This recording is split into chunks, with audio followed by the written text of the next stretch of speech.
It's like a Yeti cooler. If you take the lid off, it doesn't really matter. Or if you drilled a bunch of holes in it. If you drilled a bunch of pinholes in a Yeti cooler, it's going to be inefficient. And that's what we look at. So you've got to really insulate well.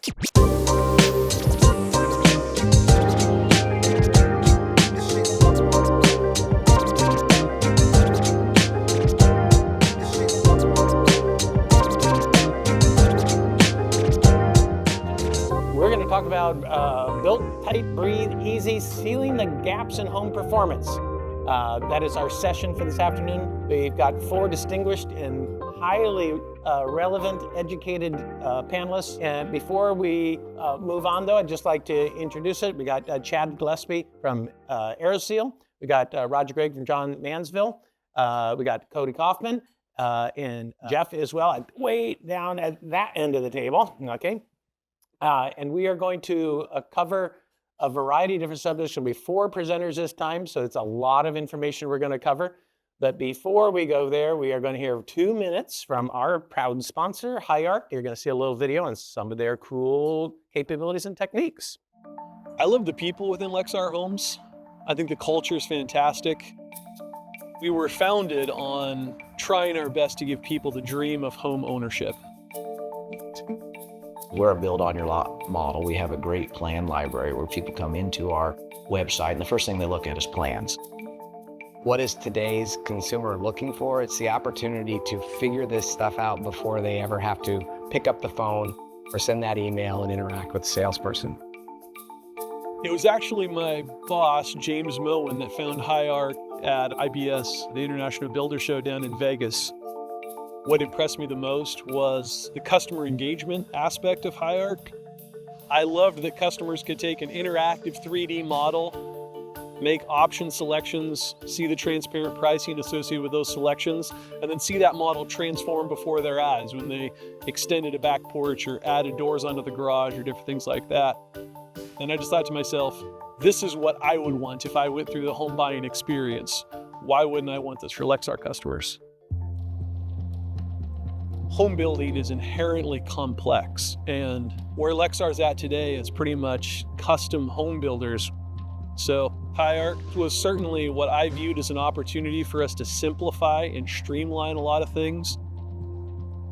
With other drafting softwares, you have very little automation and it's a lot of just manual work over and over again, right?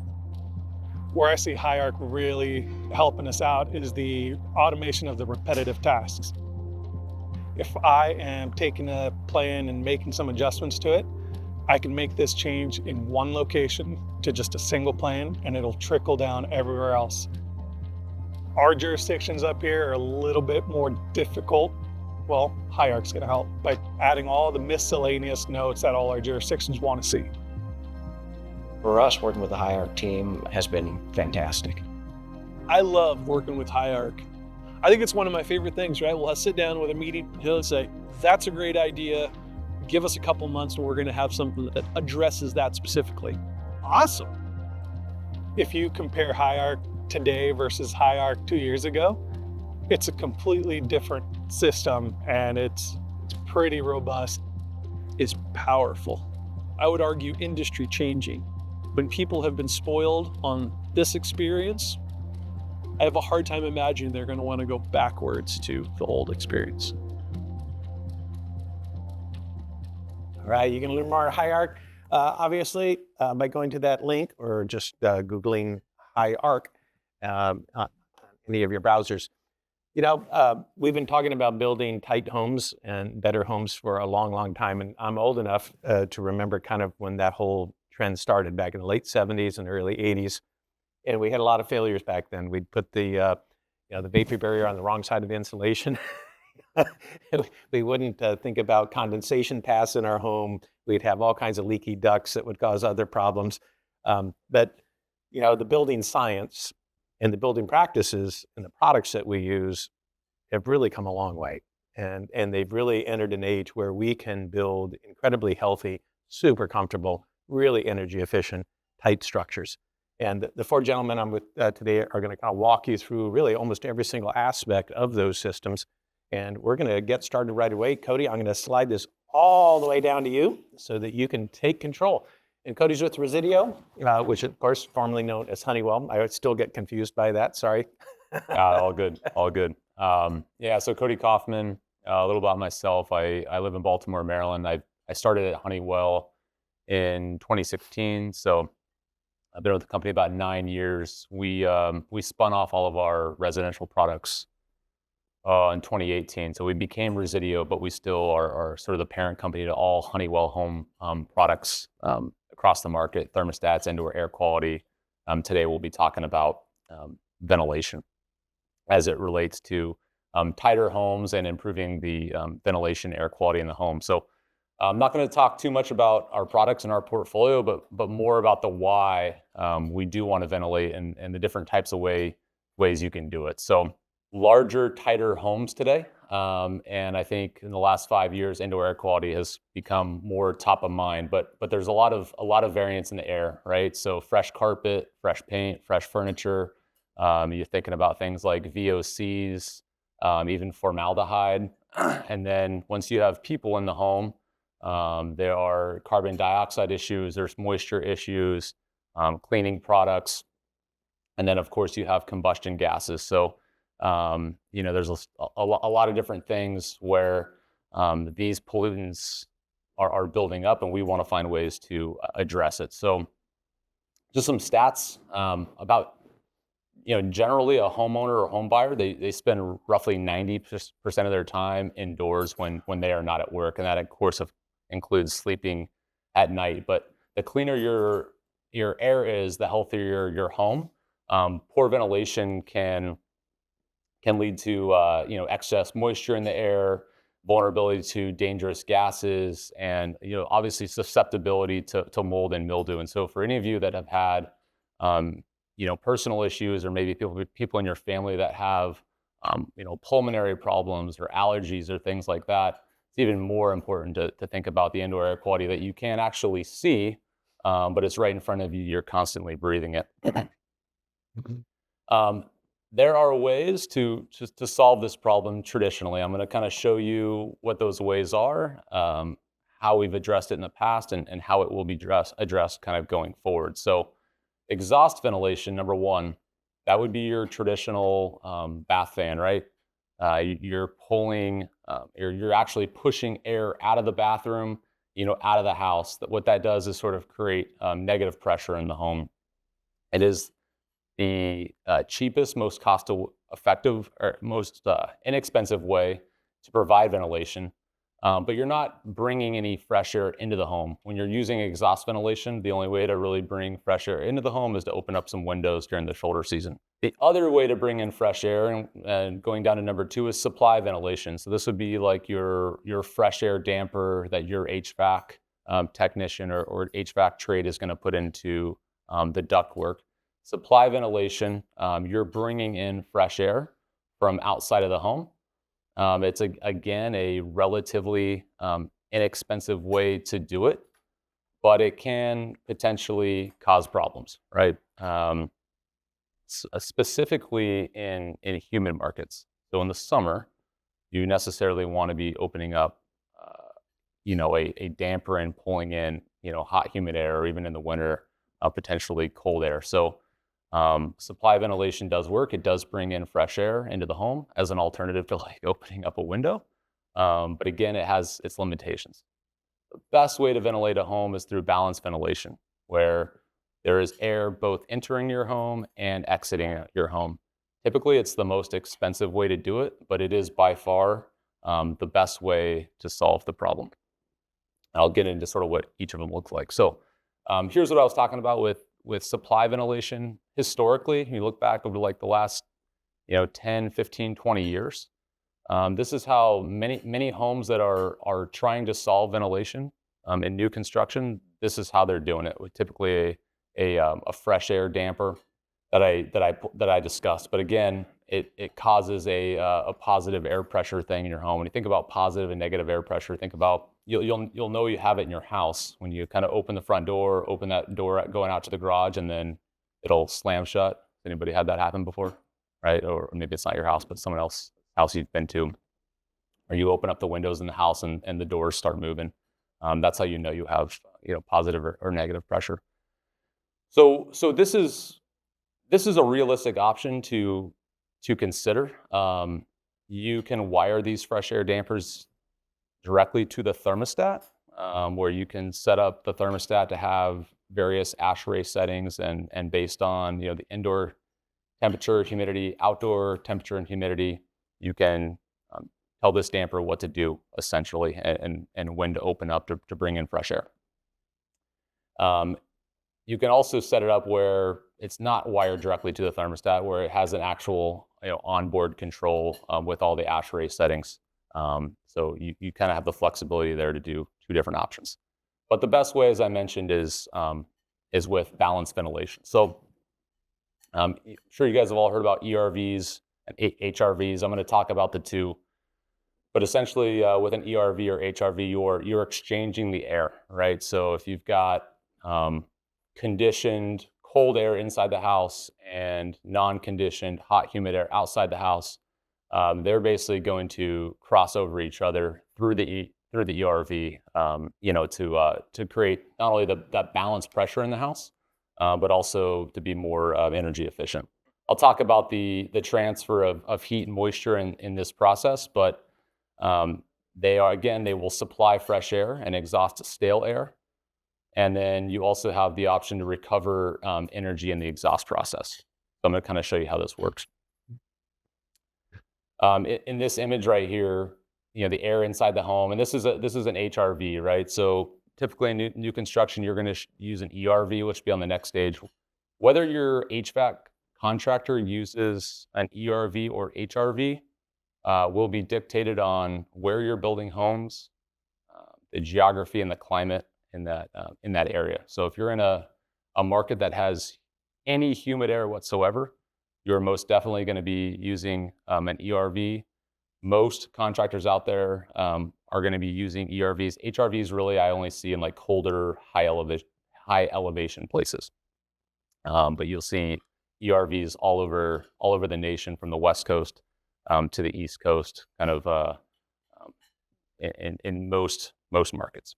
This is the ERV, and so the biggest difference you'll notice between the ERV and the HRV is not only the air exchange controlling temperature, but also humidity as well. So air inside the home at 72 degrees, air outside the home at 95 degrees.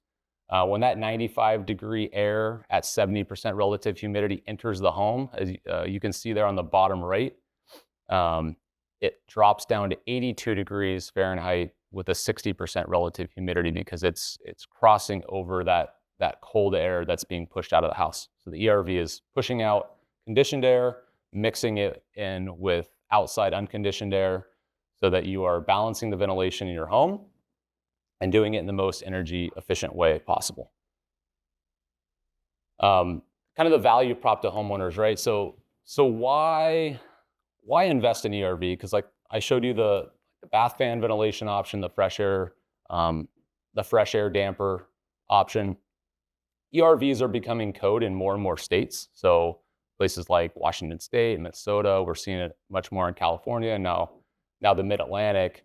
You're seeing ERVs become code more and more. And I've had conversations with many builders that say, hey, in the next 2 years, we're going to be putting in ERVs standard in every home, because that's the direction the industry is going. The reason why is they are much more energy efficient. You saw the balance it creates in the home, better indoor air quality. And if I go back that slide, that blue thing you see on there is a filter. So when the air is coming in too, it's filtering things like pollen and dust and dirt. So the air that you're pulling in from outside the home is actually clean and purified. That's a really, really important thing. As we talk about your energy ratings, so most of these ERVs are Energy Star certified. You can apply them towards your HERS score, your HERS rating, but it's really all about energy efficiency. And although they do cost more, and I think all of you are interested in lowering your costs right now, given the current market, the reality is that long term, your homeowners will save about 10% monthly on their utility bill. All right, so think about a 10% savings on the utility bill over a 30-year mortgage versus the upfront cost of installing the ERV in every home. It's an extremely valuable proposition to the home buyer, and at the end of the day, it's a better home with less moisture, less mildew, less humidity, less dust, less pollen, all that stuff. I got a couple good questions for you. You're still going to have bath and kitchen ventilation. Mm-hmm. How does the ERV work with bath and kitchen ventilation? In other words, I turn my bath fan on, I turn my kitchen exhaust fan on. Does the ERV automatically detect that, know that? Is it part of one circuit? This is, I'm exhausting air out, therefore I need to bring air in. Are they connected so that that exhaust can go through an ERV, or is that a completely separate system? I think it's a good question. I think that's a next chapter on this topic, right? But today, no. Whoops, I asked the wrong question. No, today they're not tied in. So typically your exhaust fan in the bathroom is just tied into the switch, and you're pushing that. You want to keep it in there, right? You want to push out that humid air after you shower and all that. But or something else.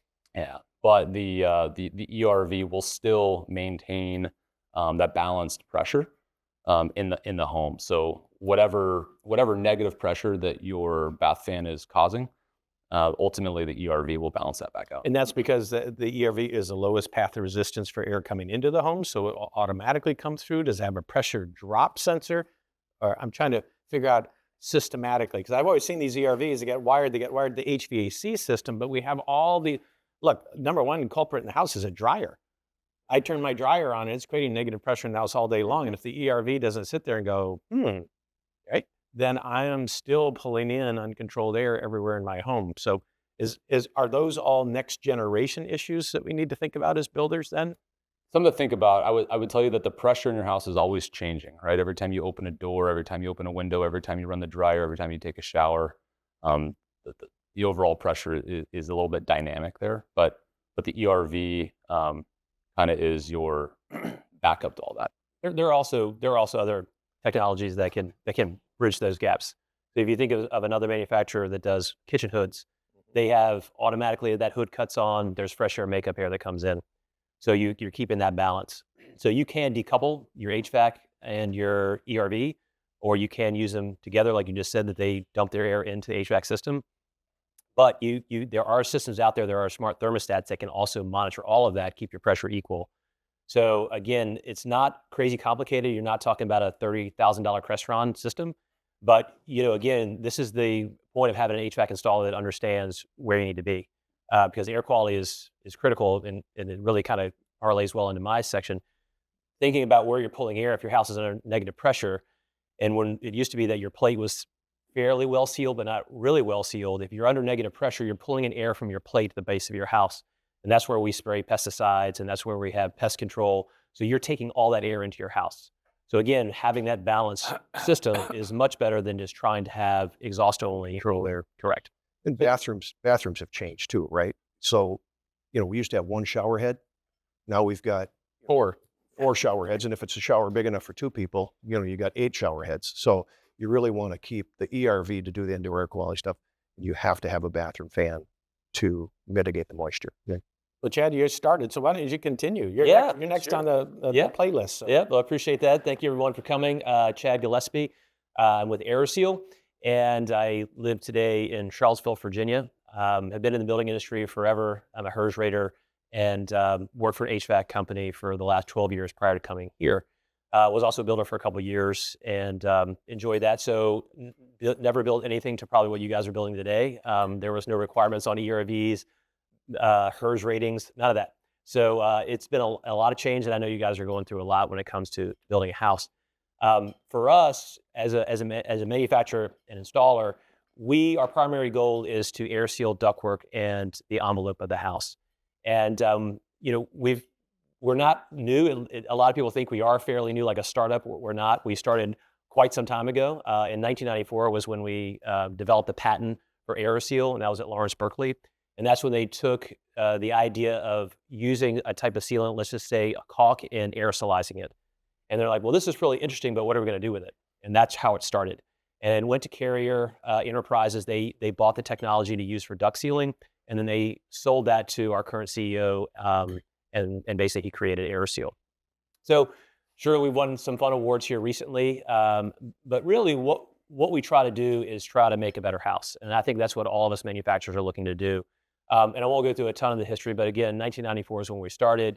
What we'll talk mostly about today is the house, the sealing of the envelope.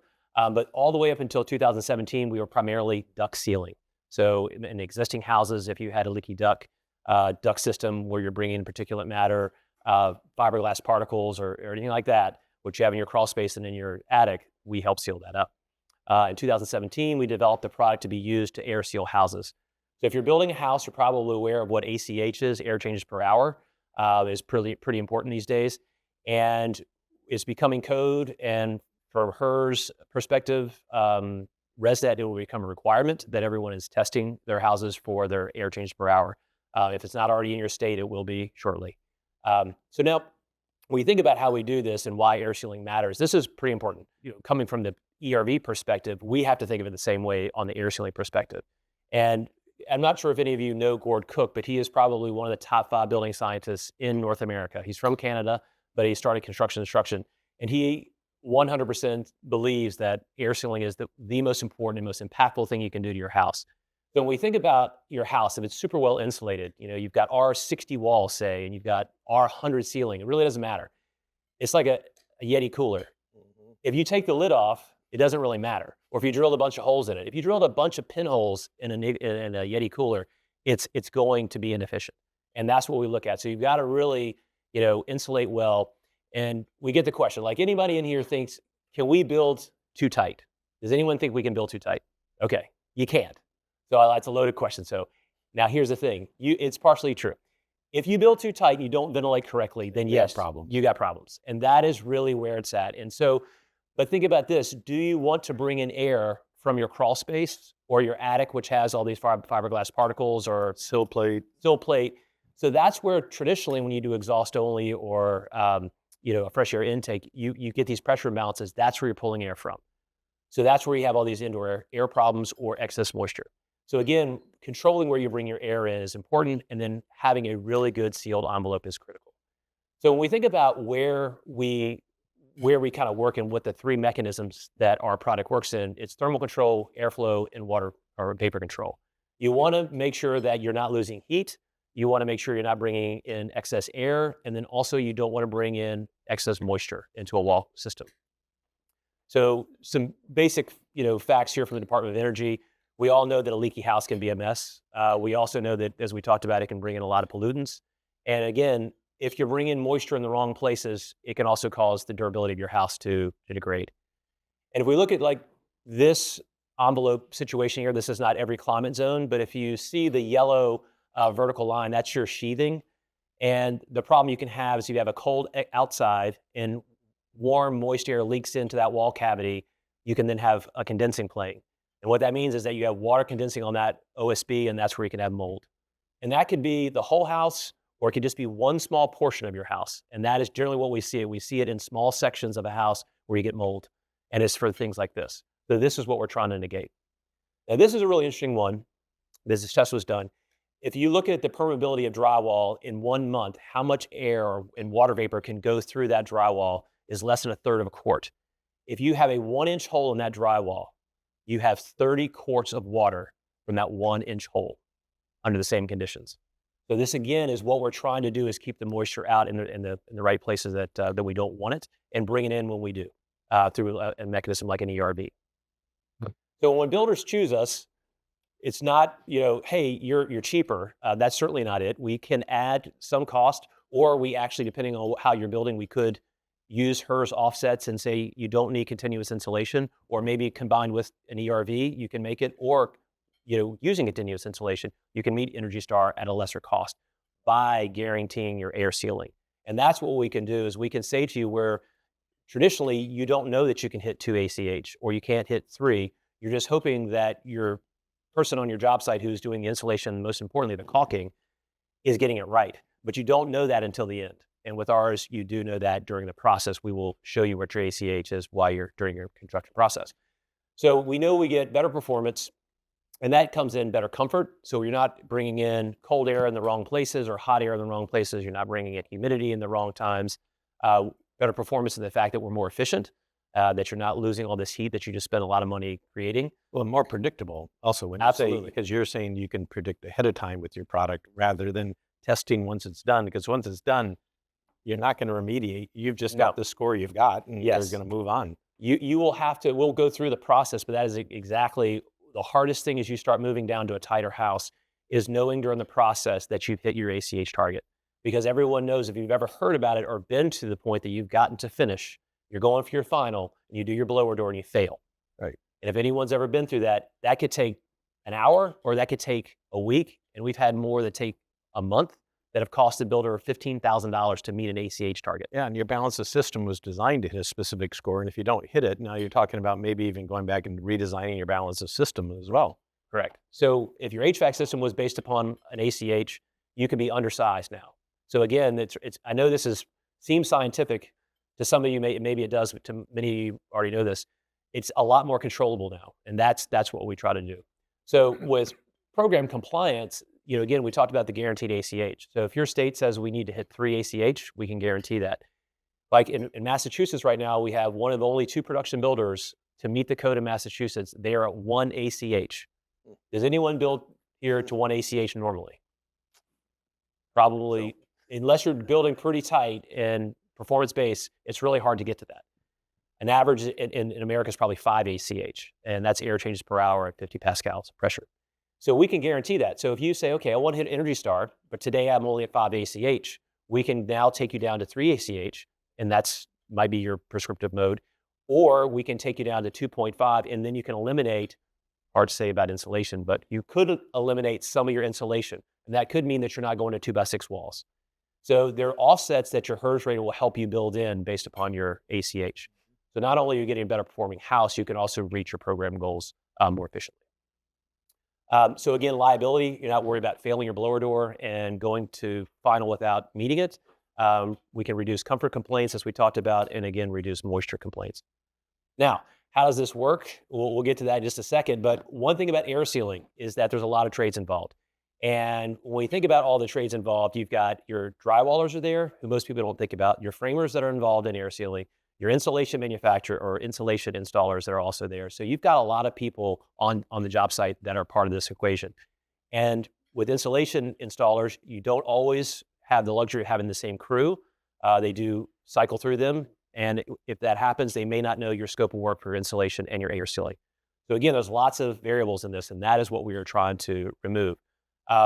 Getting it right matters. So one job I was on for my first demonstration, and the builder did not meet his ACH requirement, and they tore away the drywall to start finding little places where the caulk was like a foot missing in different spots, and they found all these little small sections that cost them their air sealing target.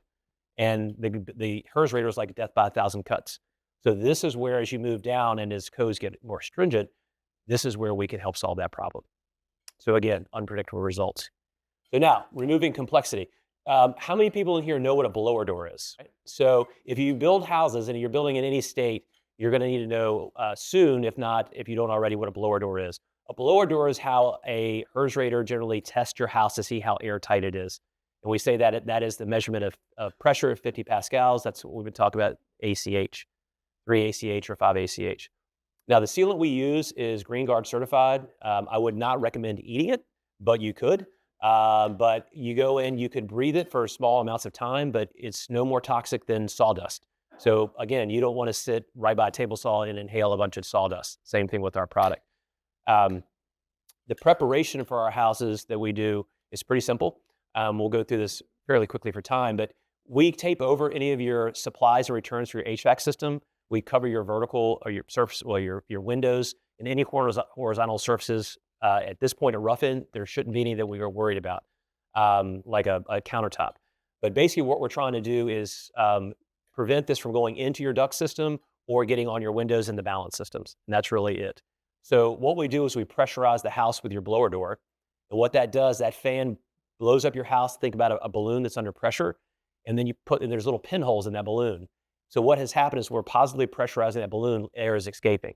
And what our sealant does is we have these sealing stations in the house, like you see here in the middle picture, that releases this aerosolized sealant, and it follows all those tiny little holes and cracks and seals up your house. Same principle for ductwork, it's the same way we do it for ductwork.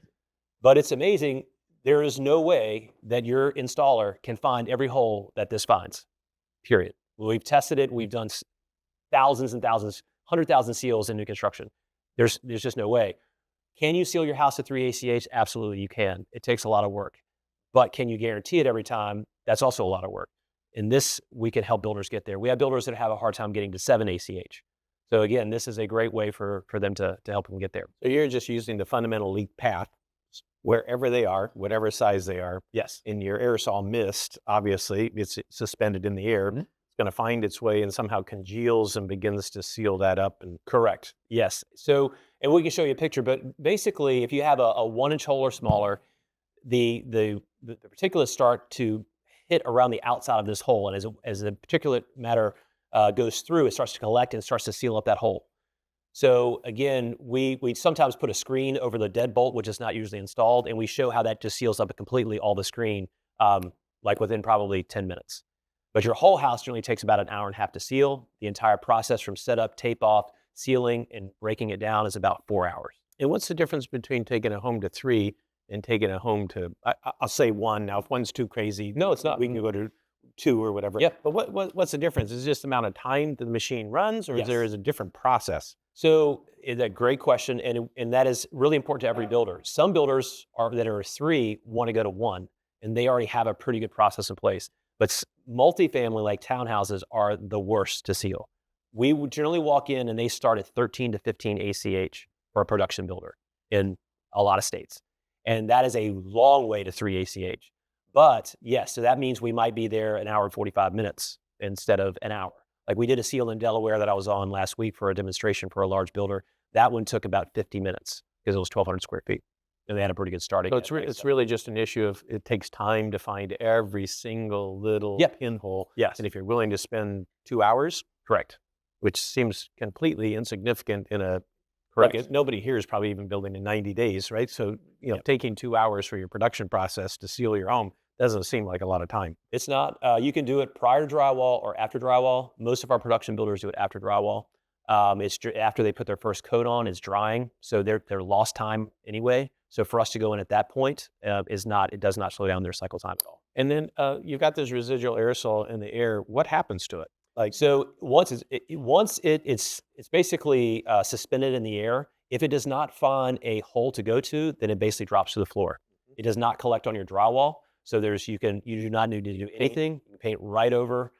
Everything will fall to the floor in like a small grit. Nothing different than you have on a normal construction site. Yeah. Correct. Yep. So here's just a couple of pictures of what it seals. Some of this our contractors do. Sometimes they don't. They certainly don't get to this level. But you can see where the holes that it's filled. And these tiny little cracks, like in the bottom center, those are places where the sheathing meets the plate. You're generally not always getting perfect. And when you think about air sealing and you're getting to 3, all of those have to be sealed. That's just, it is. I mean, like I said, I built a couple houses. I guarantee you I wouldn't have been at 15 ACH. It was that bad. I just know it. But now looking at what they're doing here, we're sealing in the places where your wires go back in your boxes. And that's somewhere one of your insulation technicians is never going to caulk. And so again, it has a 20% flex rate. So if they move those wires, it basically will still hold most of its form and still maintain its ACH or its air sealing properties.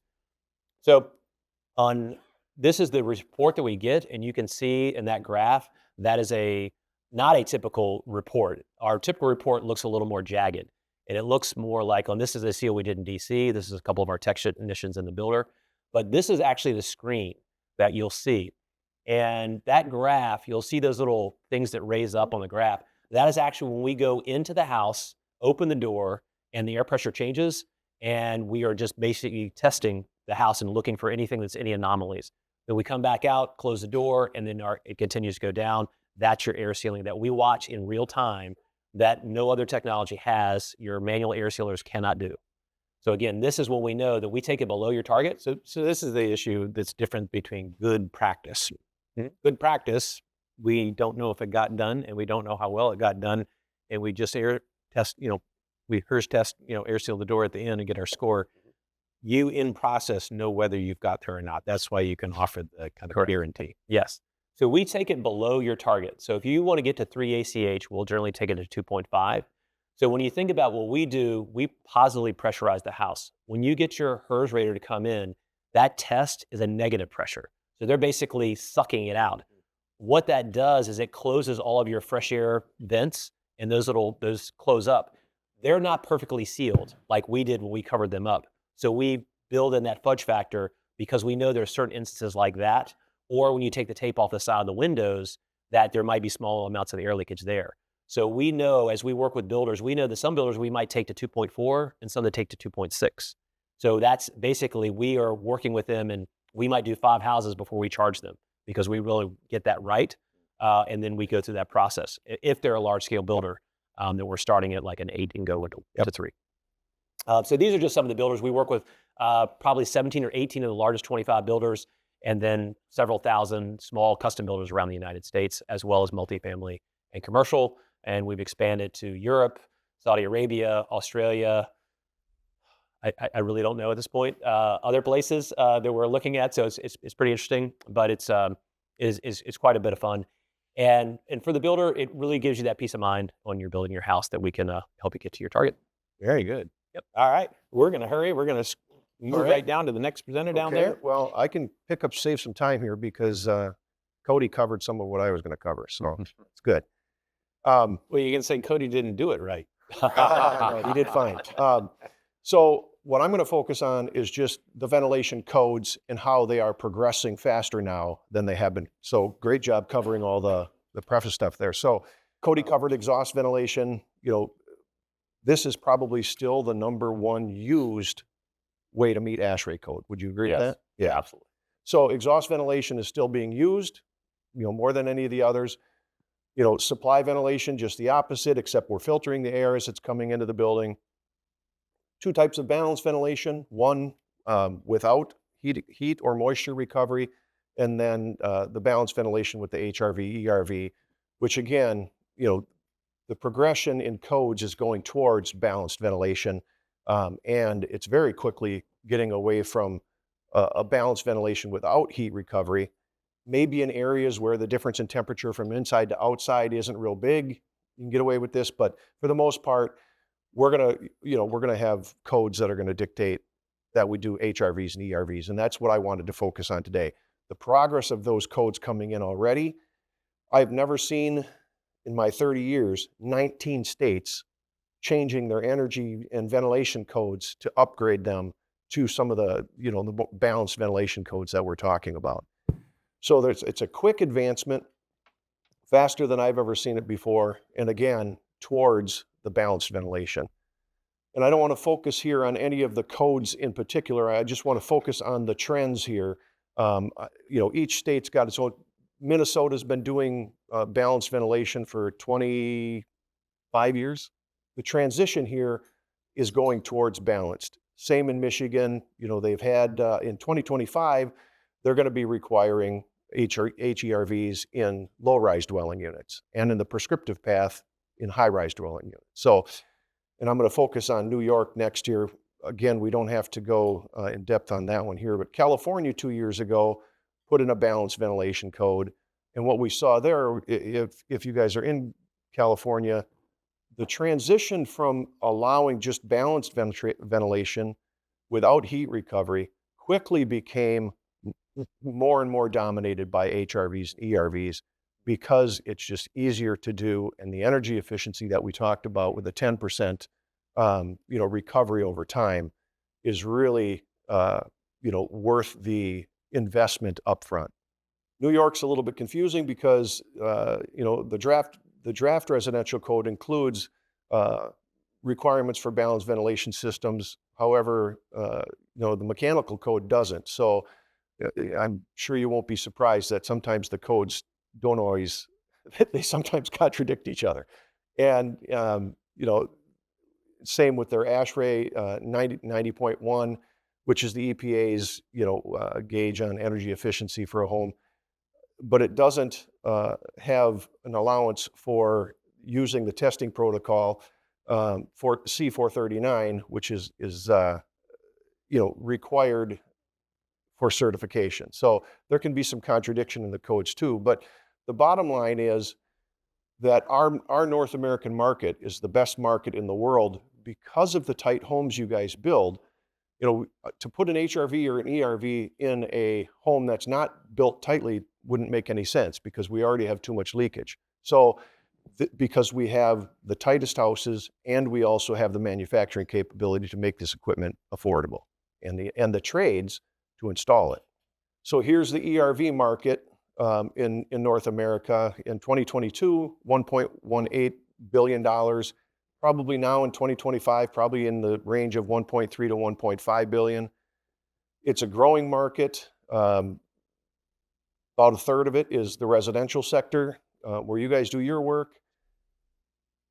And then just some quick questions here. Is advanced ventilation codes going to increase your building cost? Yeah, incrementally, less than 0.5%. Yeah. So Yeah. just so you know, what's an ERV cost? I realize there are different sizes and there's all kinds of different, but is it $1,000? Is it $500? Is it $2,000? What kind of range? Forget about the installation because you already got an HVAC guy putting a whole system in. So, Yeah, so there's like we sell them in 3 different sizes, our ERVs and HRVs. But yeah, I think $1,000 is a rough raw cost. Is, And even installed, your cost is going to be less than 0.5%. I mean, I just can't imagine install. Seriously, is that big a deal? You're already up there cutting ducting, installing things, right? Putting one more piece in just doesn't. Yeah, seem like and that big depending on, system. there's multiple ways to install them, whether integrated with your heating system or standalone systems, where you're running a completely different duct system that can increase the cost a little bit. But yeah, the one thing that I think is interesting about ventilation codes now is that, if there's a change in the electrical code, it's a safety issue. If it's a change in structural codes, it's a safety issue. This code now more than ever is being driven by consumers, where, and especially since COVID, people were starting to get, dialed into what indoor air quality was doing to their health. Again, it was mentioned earlier that we spend 90% of our time indoors. The pandemic certainly increased people's focus on indoor air quality, both at home and at work. And again, a lot of us work from home now, so it's really taken on a big emphasis. And now, different than safety codes, electrical, this is being driven in some part by consumer demand. Yeah. Well, I always think whenever we talk about building technology is how do we sell this to the consumer? You have to have a story. And the beginning of this story at the very beginning of our talk sounded really great, which is if you buy another home, you're going to be pulling in pesticide-laden air with fiberglass particles and all kinds of other toxic things, and that's what your children are going to breathe. Or you can buy our house, where the air in the house is certified pure and clean, and you're not going to have that. That's the difference between kind of choosing life and death. And if we can make those kind of stark marketing comparisons, then I think it's really easy to sell these upgrades, and you're not going to buy it. It's kind of how Volvo eventually. So you either buy it or you die early. Right. Well, but but that's exactly how Volvo positioned their cars when they entered the U.S. market. If you remember, right? You can buy a Volvo and survive, or you can buy any other car cheaper and die. And it was a very successful marketing campaign because it really put it in stark contrast. And when you think about where our makeup air comes from when it's uncontrolled, it's not coming from great places. Right. It's passing through a lot of stuff that we don't want in our lungs. And I think if we can make that more apparent, then we've got a really good chance of getting paid for building a better home. You going to take it home for us, Roger? Well, yeah, no, I mean, I'm 100% behind selling, against early death. Yes. Who would have thunk it? I'm Roger Gregg. I work for Johns Manville. We've been in business for 167 years. Probably going to be in business for a while longer, but I'm going to talk. I got to give JM a shout out here. Give you guys, everybody here, a quick snapshot on me. Then I'm going to jump into future state. Usually you leave that to the end, but there's just so much happening right now, both in regular insulation as well as the commercial side and some of the roof issues that are out there. Everybody doesn't know there's 3 big parts of Johns Manville. One is building insulation. which is not really a sex appeal deal. And yes, it will keep you alive longer so you don't freeze to death or overheat. So that's an important piece there. We're also the world's largest manufacturer of commercial roofing low slope products. So that's a pretty big statement. Then we have a division called Insulation Systems. And in that group, we do like, did anybody fly here? I mean, obviously, you flew here. So between you and the outside of that cloud you're looking at, that's our insulation, 100%.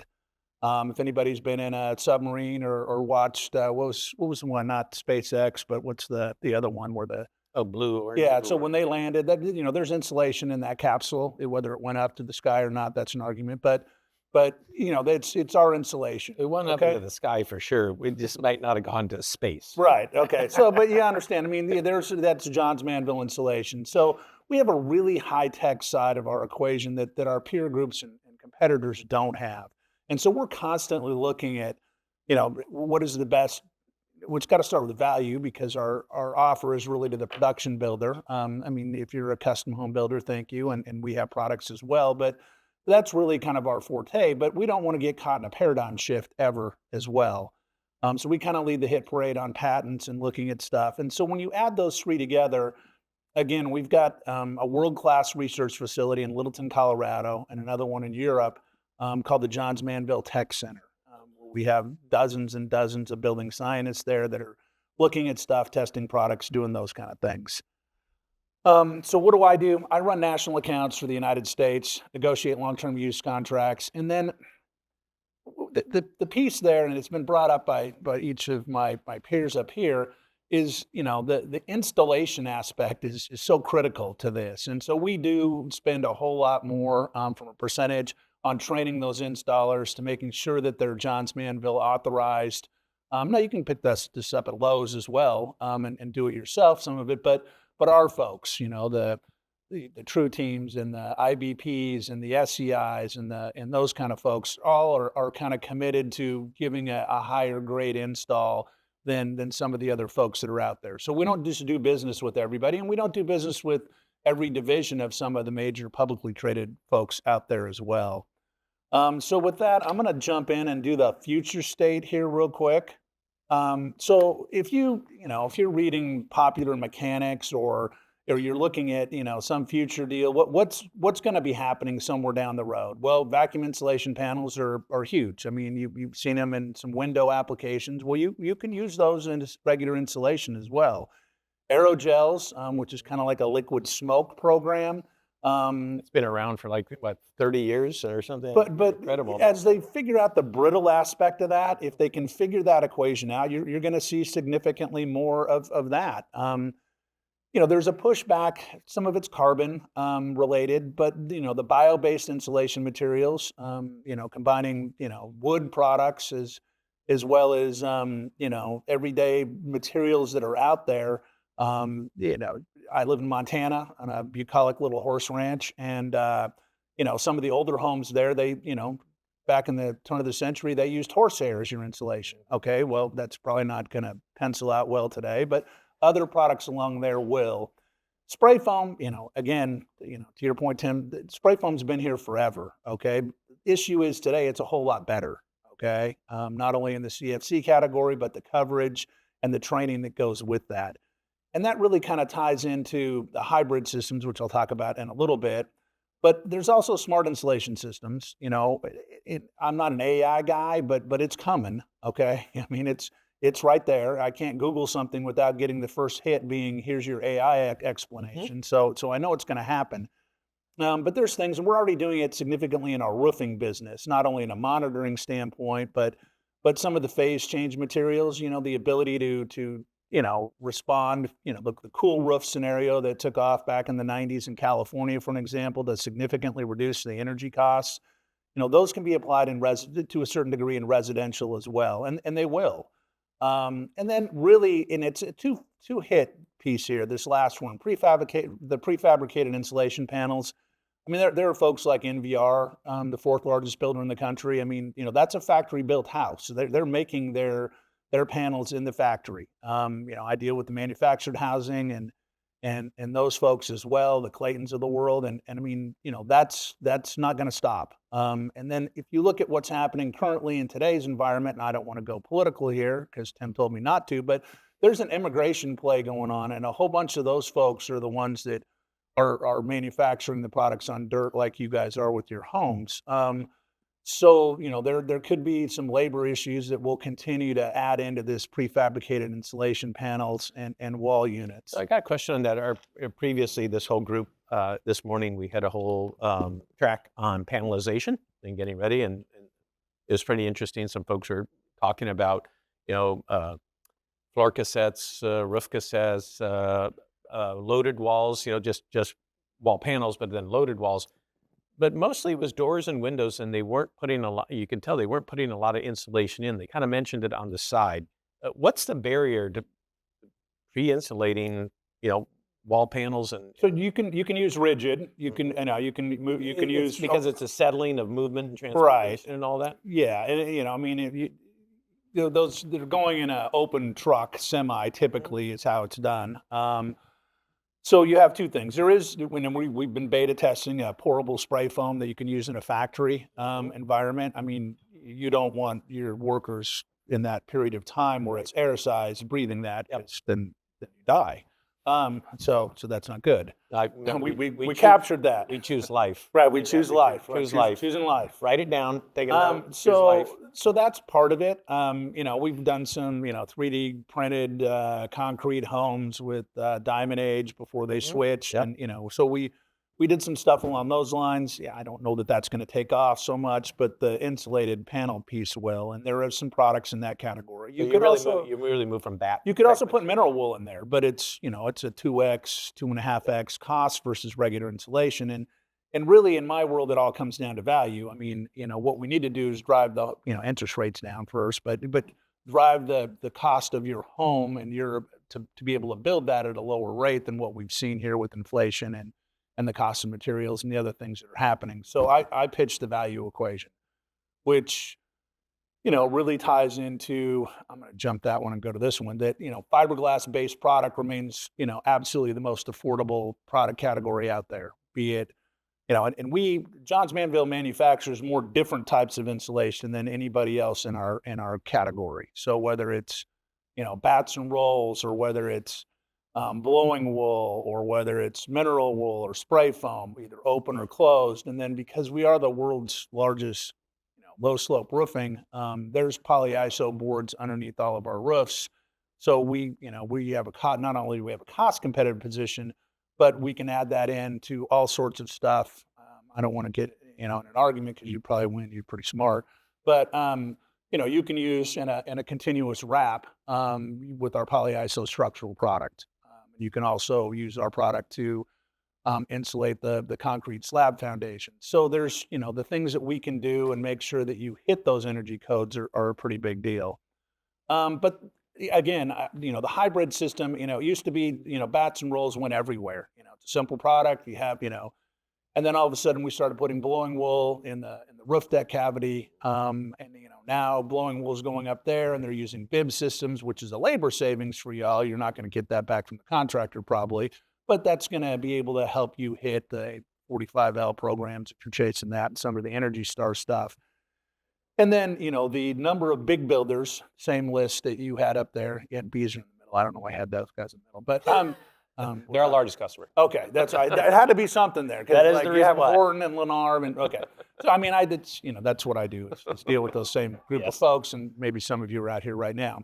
But the use of spray foam in the roof decks has absolutely exploded, and you live in the great state of Texas. Austin is almost ground zero for that right now with the production builders. So we're seeing some significant amount of the HVAC moving into the conditioned space. There's a whole lot of noise on that. So if you want to talk to me afterwards, I will go ahead and have that conversation.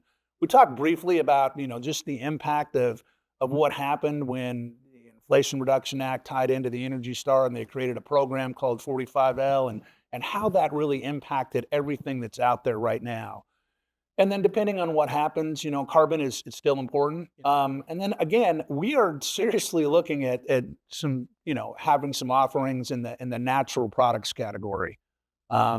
So, I don't know what's going to come out of there, but the issue there is can these things be scaled? Because ultimately we have to provide a value equation to make it work for you all. I'd like to throw this in here, and these are some quick takeaways on the energy savings aspect in a house. But we're 2 to 20, you're 6, but there can be a multiple factor with that depending on what we do. So I don't know how to do that. Maybe you have a computer program to figure that one out. But windows, HVAC's obviously critical in this category. And they all tie into what these gentlemen here were talking about as far as air exchanges and the quality of air in your house. But it kind of has to start, basically with us. So, I mentioned briefly that how important installation is. I mean, one of the biggest calls I get from the corporate headquarters of the production builders in America is, they can't give me the same install that I got 5 years ago, and sure as crap not 10 years ago. So now they want a premium to do what they were doing before. So we're really working from a training aspect and the group that we actually authorize to install our product to make sure that they can deliver. Because to your point, I mean, if these guys were awesome, you wouldn't have as much work. So God bless the workers out there. Anyways, but here's where you're at from a, kind of from a costing standpoint, and what takes place with that, depending on what energy, how many R, what the R value is that you want to do. So it's relatively self-explanatory, and that's your shout out there. See that air sealing part? That's to help y'all. Yeah, just in case you were stumbling earlier, I was here to catch you. All right. But there we go. But did you know you could just put this aerosol thing in the thing and it would just seal up the whole home? But when it's when it's negative 40 in Montana, that's not going to help me. It's still going to be cold.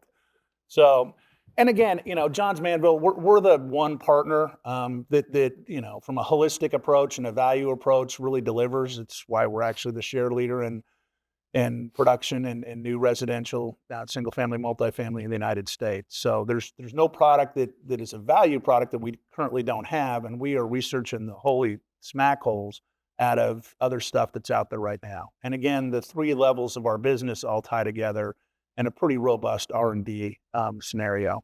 So, all right. Well, we got a little bit of time for a few questions, but I'm going to try to summarize this whole thing. So what I heard down here is that energy codes across the country are getting more and more aggressive, and we're kind of shocked by how many states are really starting to move forward. And it's not a red state, blue state thing even. We're starting to see all states realize that, you know what, we ought to build better, more thermally insulated structure, less energy intensive structures.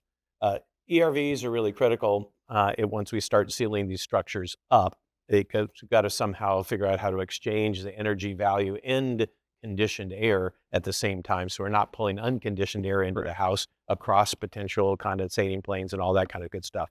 There's some cool new technology out there that we can seal the home without having to just trust that our guy caulked everything and did it really well and got it all sealed. And we can know that before we actually, finish the home and get our HERS score and can kind of move forward. And in the end, we have to insulate the home no matter what. Once it's all sealed, we got all the years, we still have to put great insulation on there. And there's a myriad of different opportunities for natural products, for spray foam type products, rigid products, products in panelization, or traditional bat product. Is that a reasonable? Yeah. Mm-hmm. All right. Who's got a question for these gentlemen up here? There's got to be something. I guess it's about my question. I'm getting ready to build a modular house, and there's no way I'm not using an ERV. Like, I've been through building science, and I've been through this. There's zero chance that I'm not using ERV because it's going to be tight. But, all my wife and my kids have allergies, that have always been an issue. And it's like every season we're just not opening the windows anymore because both my kids are cyclists. So they're always breathing issues. So if they're always having issues all through the night, so I'm like, you know what? So ERVs. And when I talk to builders, does anyone know who Thrive Builders is? Mm-hmm. All right. So if you look up Thrive Builders, they're based out of Colorado, and they build a very efficient house, but they really talk about the wellness of their consumers. It's the quality of life in their home. Yeah. So they charge more than any other builder around them, but they are wildly successful. Yep. And they are talking about the health of their consumer.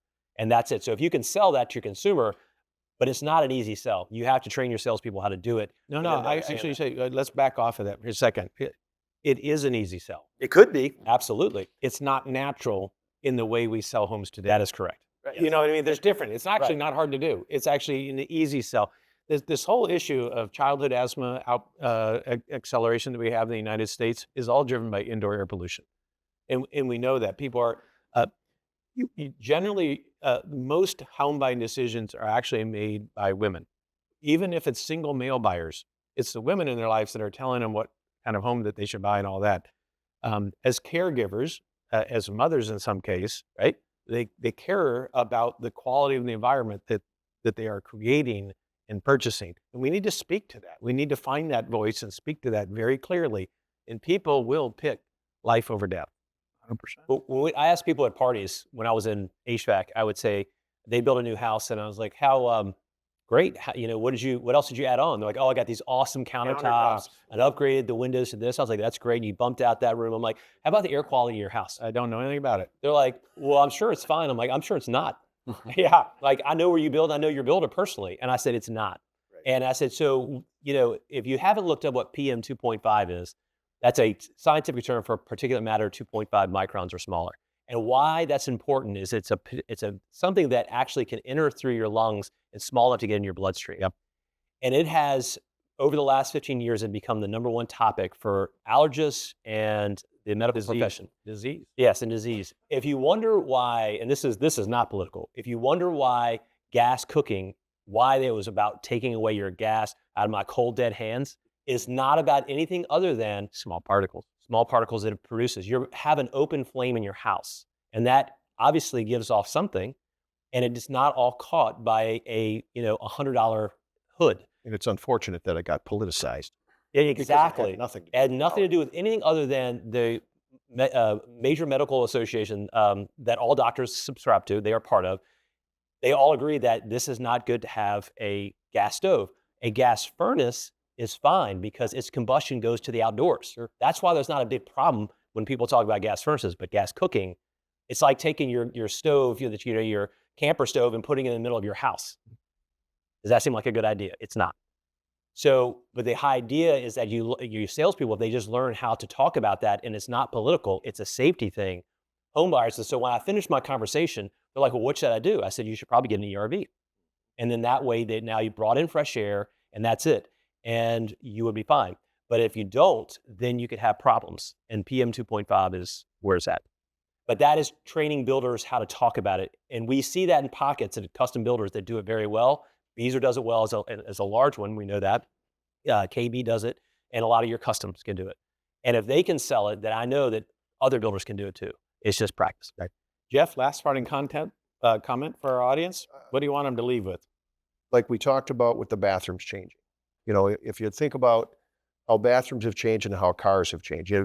Years ago, cars had seat belts in them. Anybody remember when there wasn't airbags in your car? Mm-hmm. Okay. When they put the airbags in, did they take the seat belts out? So when you put an ERV in your house, you don't take the bathroom fans out. Right. You leave them in because it's a completely different function for the bathroom fan. And now, like you said, now we've got 4 shower heads instead of 1. We need a dedicated system to do that. Yep.